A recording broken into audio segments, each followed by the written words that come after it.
Okay. Our second presenter this afternoon will be Miss Faustina Quimson. So, whenever you're ready, Miss Quimson, you may now start. You po, Doc. So the title of my research is The Effects of Modular Distance Learning on the Academic Performance of Selected Students of Epifanio de los Santos Elementary School. So, at the Yunnan Seafood Market in Wuhan City, China, the outbreak of the latest coronavirus infection known as COVID-19 first took place in December 2019, and it turned out to be a global health emergency within a few months.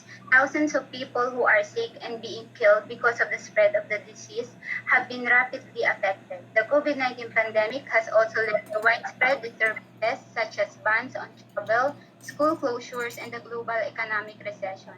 In order to contain the spread of the virus and minimize infection, most countries around the world have temporarily closed educational institutions. The Philippines is currently in the process of adjusting to the new normal form of education, and continuous educator advances and the active participation of other stakeholders are the driving force behind its progress. Modular distance learning was introduced by all public schools because, according to a survey conducted by the Department of Education, learning through printed modules and emerged as the most preferred distance learning method of parents with children who are enrolled this academic year. Bernardo J. The teacher takes the responsibility of monitoring the progress of the learners. The learners may ask assistance from the teacher via Facebook, Messenger, telephone, text message, instant messaging, among others. Since education is no longer kept within the classroom, parents act as educational teachers' partners. As home facilitators, parents play a critical role. The primary role in modular learning is to establish a connection and guide the child. In this slide, the researcher conducted a study to identify the challenges faced by teachers, parents, and students in the implementation of modular distance learning and its effect on academic performance of pupils. This research aims to evaluate the approaches, interventions, or solutions of the government and the school in assisting students, parents, and teachers who are dealing with this modern modality of learning, and to come up with an effective solutions and recommendations regarding the problem for the better implementation of the new modality. Okay, So, for a while, wait. Go back to the first slide, the title. Okay, what do you want to identify or to find out in your research? I want sir to identify the challenges faced by the teachers, the parents, and the students in the implementation of the modular distance learning, most especially the effects on the academic performance of pupils. Mhm. So is affects the proper term? Wouldn't it be more appropriate if you use what they call that challenges? The challenges of using modular distance learning. That's just a suggestion. What do you think? Actually, Challenges. sir, Oh, I think I decided to use the effect to know really the effects or the impact of this modular distance learning on their academic performance, because okay. Wait, I wait. will Before you continue, tackle also the challenges. okay lang. Sige. Kasi when you use the term impact, that is more inclined sa qualitative. Okay? Effect, walang problema yan. That's quantitative. So, anyway, from what I'm getting sa presentation mo, mas decided ka talaga sa effect. Yes. Anyway, the the point that I was making is that if you, because I heard your your presentation of background of the study and the rationale of the study, and you mentioned the teacher, the parents, and the students, right? They will Yes be po, your Doc. respondents. So Yes. parang what would be would it be the challenge or the effects to these respondents? Kaya I presented the question to you. Okay, so anyway, if you're decided to use effects, that's okay. Okay? Yes. Sige. Yes po. Can I look at your SOP now? Uh, Okay. statement of the problem. The study attempts to determine the effects of modular distance learning on the academic performance of pupils. Specifically, it sought to answer the following questions. Number 1, what are the effects of modular distance learning? Number 2, what is the extent of the student-related factors under modular distance learning in terms of 2.1 interest and study habits?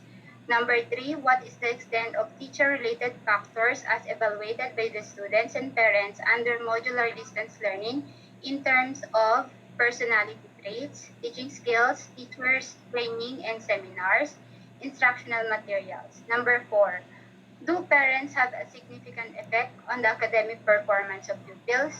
5, how does technology influence the academic success of students in terms of computer literacy and lack of technology? Okay, sige, yeah. Just stay in the SOP. Actually, I appreciate that you included all the respondents, students, teachers, and parents. But my question is this, in SOP number 4, what would you like to find out in SOP number 4 when you say the significant effect? What would you like to identify when you say the significant effect? Do parents have significant effect on the academic performance of pupils? Are you trying to say what what what is this? The influence? What do you mean by significant effect of parents? Because definitely when you present this in your forum the next semester, they will ask you a clarificatory question. What do you mean by significant effect? Parents' significant effect on the academic performance of pupils. Sir, because I want to know if the parent has really an effect on the academic performance of the pupils, since they are now that we are experiencing this pandemic, they are the one who's responsible in teaching their child. In terms of what? Look at your SOP 2, 3, and 5. You have sub parts, right? So in terms of interest, study habits for number 2, SOP 3, you have 3.1 to 3.4. What about SOP 4? Effect in terms of what? Or do you want to add something to that? I guess, sir, I will add po something. What are To make examples of these effects by parents? Anong pwede maging halimbawa dito ng effect ng parents sa academic performance ng anak nila? Motivation, right? I will include po, sir, the teaching skills of the parents if they are capable of Okay. teaching their pupils. Okay. Their child, rather. And what else? Their interest as well. Interest of what? The Interest in, interest of the students. yes po, and in handling their child po. Okay. O, lagyan mo na rin ng motivation. Does the Ay, yes po, parent sir. motivate the child or na-discourage ba sila? Hindi ba pwede maging effect 'yon ng parents? Ano bang dapat role ng parents dito sa modular learning na ito? Nasusuportahan ba sila ng mga parents? Iba yung support sa motivation. Provided ba ng support yung parents? Halimbawa, oh anak, baka kailangan mo ng load, ganito. Oh, meron bang mga ganon? So that will fall under support and iba pa yung motivation. Those are examples that you can use. Kasi pansinin mo, yung 2, 3, and 5 meron eh. And then, nawala ka doon sa pang-apat. But the 3 area ng respondents nandun din.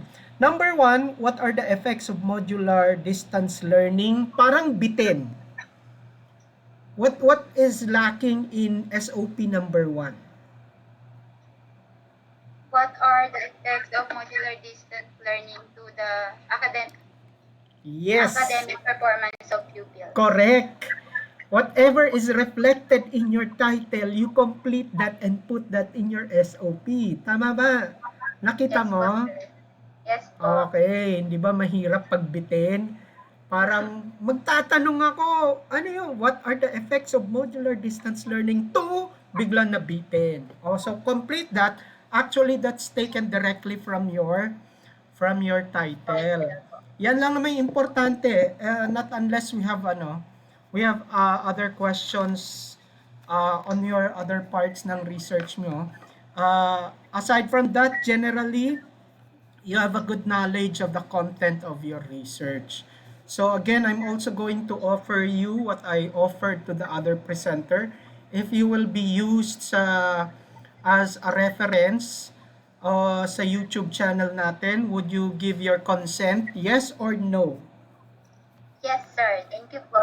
Okay, sige. Maraming salamat and this Thank you ends po. your presentation ng research proposal niyo. Thank you.